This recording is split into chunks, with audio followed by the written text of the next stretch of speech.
Iranian secret service মানে ইন্টেলিজেন্সই বিশ্বের অন্যতম শক্তিশালী একটি গোয়েন্দা সংস্থা, যার সম্পর্ক আমরা অনেকেই তেমন জানি না, জানার সুযোগ আছে বা একেবারেই কম। কারণ ইরানিয়ানরা সিক্রেট সার্ভিস সম্পর্কে ইরানের ভিতর বাইরে কারোর সাথে মুখ খুলতে চায় না। এদের অসংখ্য সফল মিশন রয়েছে, তেমন অগণিত ব্যর্থ মিশনও আছে। আজকে ছোট করে ইরানিয়ান গোয়েন্দা সংস্থা সম্পর্কে জানাবো। ইরানের গোয়েন্দা সংস্থা দেশটির মিনিস্ট্রি অফ ইন্টেলিজেন্সকে বোঝায়। এর একটি নাম আছে, তার নাম রেজাতারি ইত্তেকাল বা আমনিয়াতি কেসবার্গ বা বেবাক। ইরানিয়ার গোয়েন্দা সংস্থার প্রধান কাজ দেশের বিরুদ্ধে চলা দেশি বিদেশি ষড়যন্ত্র তথ্য সংগ্রহ, সেসব তথ্য অ্যানালাইসিস করে এবং হাইকমান্ডের নির্দেশ অনুযায়ী কাউন্টার মিশন পরিচালনা করা।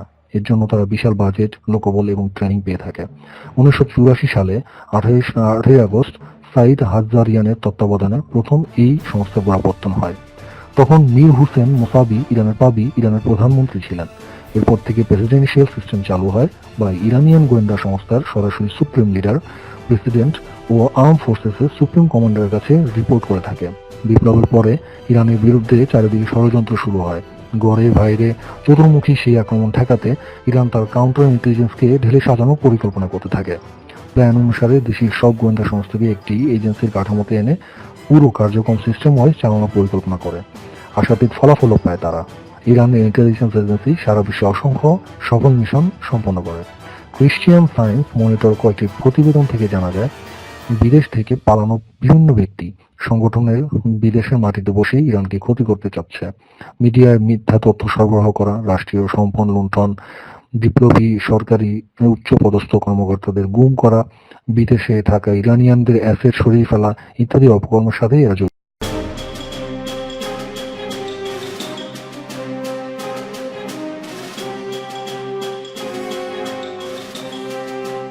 জড়িত। পাশাপাশি যেসব দেশে ইরান তার পেট্রোলিয়াম প্রোডাক্ট অন্যান্য পণ্যের বাণিজ্য করে থাকে, সেসব দেশে যাতে ইরানের সাথে বাণিজ্য না করে তারা লবিং করে থাকে। সেসব বন্ধ করতে ইরানের নিরাপত্তা সংস্থাগুলো বিভিন্ন দেশে গোয়েন্দা মিশন শুরু করে। ইউরোপ, নর্থ আমেরিকা, অস্ট্রেলিয়া, পূর্ব এশিয়া অঞ্চলে স্পেশাল স্পাই মিশনের মাধ্যমে সেসব ক্ষতিগ্রস্ত ব্যক্তি ও সংগঠনকে নিউট্রালাইজ করে তারা। ইরানিয়ান গোয়েন্দারা কখনো সাংবাদিক, কখনো ফিল্ম মেকার, কখনো বা সাধারণ পর্যটক হিসেবে মিশনে অংশ নেয়। ইরানিয়ান ইন্টেলিজেন্সিতে ঠিক কতজন লোকবল আছে তার সঠিক সংখ্যা কেউ বলতে পারে না। তবে 10 বছর আগে জার্মান গোয়েন্দা সংস্থা ফেডারেল ইন্টেলিজেন্স সার্ভিস বা বুন্ডেস মার্টিসোদের হাতে ধরা পড়ে ইরানের এক গোয়েন্দা অফিসার। তিনি স্বীকার করেছে তাদের সার্ভিসে মোট 30,000 লোক অ্যাক্টিভ আছে। তবে এদের মাঝে কতজন বিদেশের মাটিতে অপারেট করছেন তা তিনি বলেননি। জার্মানদের হাতে ধরা পড়া এই ইরানিয়ান গোয়েন্দা পরে পালিয়ে বুলগেরিয়া হয়ে বর্তমানে সময়ে সিআইএর ধারণা ইরানের গোয়েন্দা সংস্থা অভ্যন্তরীণ ও বৈদেশিক মিলে প্রায় 40,000 সদস্য পুরোপুরিভাবে অ্যাক্টিভ। ওগাব বা ইগল 2 নামে ইরানের একটি কাউন্টার ইন্টেলিজেন্সি আছে মিনিস্ট্রি অফ ইন্টেলিজেন্সের আন্ডারে। এদের কাজ পরমাণু বিজ্ঞানী, ইঞ্জিনিয়ার, টেকনিশিয়ান, এদেরকে ছায়া নিরাপত্তা দেওয়া। পাশাপাশি তাদের নিউক্লিয়ার প্রোগ্রাম যাতে ক্ষতি না করে, দেশি বিদেশি কোনো আক্রমণের শিকার না হয় তা নিশ্চিত করা। এর কাজে তারা মারাত্মকভাবে সফল। ইরানের পরমাণু প্রজেক্টের অন্তত 100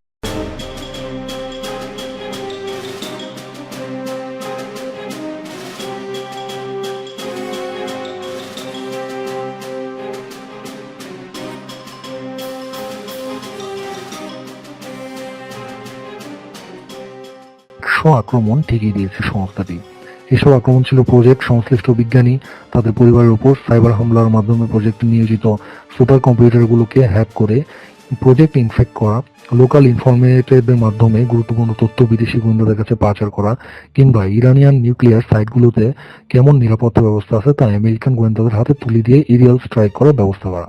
এছাড়া ইরানের গোয়েন্দা সংস্থার সাধারণ প্রতিবাদের নামে দেশটিতে মাঝে মাঝে সৃষ্টি হওয়া আন্দোলন দমন করা, মতো দেশের স্বাধীনতার নামে একটি সকল আন্দোলনকারীদের দেশের বড় শহরে ভাঙচুর করে। কিন্তু ইরানের গোয়েন্দা এজেন্সি তা সফলভাবে নির্মূল করতে সক্ষম হয়। অন্যদিকে চরম বৈরী পরিবেশে থাকা সত্ত্বেও ব্যাপক একটি অঞ্চল প্রভাব বলের সৃষ্টি করতে সক্ষম হয়েছে তার প্রমাণ রয়েছে অনেক কিছুতে, যেমন ইরাকের সাথে ঘনিষ্ঠ সম্পর্ক, শত্রুদের ধারাবাহিক চাপ উপেক্ষা করে টিকে থাকা। তবে ইসরায়েলি মোসাদ সিআইএর সাথে বেশ কয়েকগুলো অনেক মিশনে তারা ব্যর্থ হয়ে রয়েছে।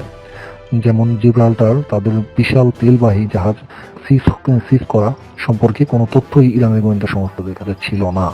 লেবাননে তাদের কয়েকজন এজেন্ট হারানো, ফ্রান্স ইংল্যান্ডে কয়েকটি মিশন কথা ফাঁস হয়ে যাওয়া, ইরানও তাদের সামরিক সক্ষমতা নিয়ে বেশ খোলামেলা কথা বলে, কিন্তু তাদের গোয়েন্দা সংস্থাদের নিয়ে কোনো কথা বলে না। আপনারা হয়তো বিভিন্ন খবরে দেখবেন ইরান তাদের তৈরিকৃত বিভিন্ন সমরাস্ত্র প্রদর্শন করছে, কিন্তু তাদের গোয়েন্দা সংস্থার ব্যাপারে কোনো শব্দ করছে না, কারণ এই সেক্টরটিকে তারা অনেক নিরাপদ রাখতে চায়। আর ইরান হাজার হাজার বছর ধরে গোয়েন্দা ভিত্তিতে দক্ষ।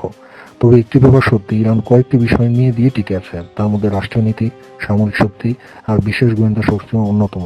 আপনারা একটু ঘাটলে দেখবেন federal of American science, Christian science monitor, science of Israel, Jerusalem post ইত্যাদি থিঙ্ক ট্যাঙ্কগুলো সংবাদ মাধ্যমে ইরানের গোয়েন্দা সংস্থাগুলোকে নিয়ে অনেক তথ্য পাওয়া যায়। তবে সেগুলো কতটুকু সঠিক? Thank you for watching my video. Stay blessed and subscribe my channel.